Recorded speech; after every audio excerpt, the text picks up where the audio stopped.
जैसे कि आप देख रहे हैं कि मुक्तिधाम का ये काग उद्यान देश का इकलौता काग उद्यान मैं कहूँगा। सर्च कर लीजिए आप तो कोई काग उद्यान नहीं मिलेगा। वैसे कौओं को जमावड़ा तो मिल सकता है कहीं भी स्थानों पर।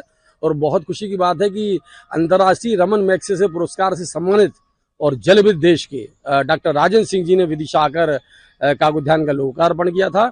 विगत 25 सालों से अधिक मैं बेतवा के श्रमदान कार्यों में, बेतवा की स्वच्छता में लगातार लगा हूं। तभी से काग उद्यान का निर्माण किया है। पशु पक्षी तमाम सब भोजन किए जाते हैं।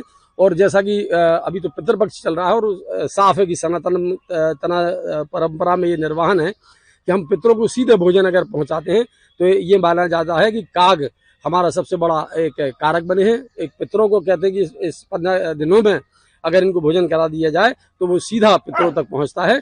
तो ये जो आप देख भी रहे हैं कि नदी में जिस प्रकार से तर्पण कार्य चल रहा है पितरों को लेकर, उसके बाद ये भोजन आहार भी कराते हैं सारे जो यहाँ के अपने पितरों परिजनों की याद में।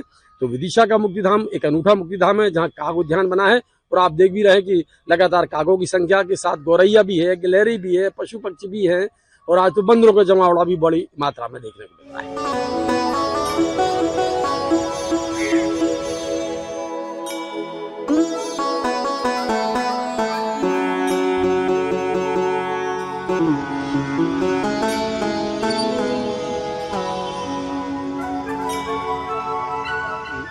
पितृपक्ष में कौओं का बड़ा महत्व है।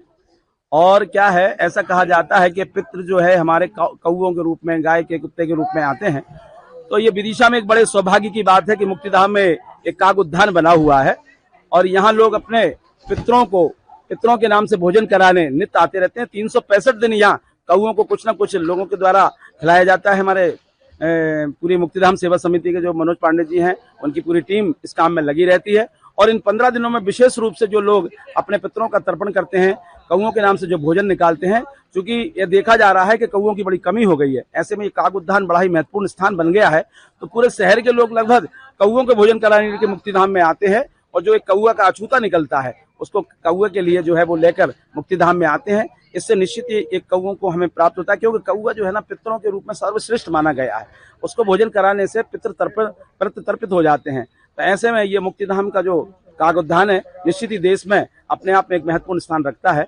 और ये सुविधा के लिए हम पूरी मुक्तिधाम सेवा समिति को भी बहुत धन्यवाद देना चाहते हैं। और शहर के सभी नागरिक जो धार्मिक प्रवृत्ति के हैं, अपने पितरों का तर्पण करते हैं, वह भी इस बात से भूरी भूरी उनकी प्रशंसा करते हैं। यहाँ पे जो आजकल आप देख रहे हैं कि श्राद्ध पक्ष चल रहा है जिसमें हम पितरों का अपने तर्पण करते हैं। तो जब हम तर्पण करके नदी से घर जाते हैं तब जो हम भोग लगाते हैं तो उसमें से एक हिस्सा कौओं के लिए भी निकाला जाता है।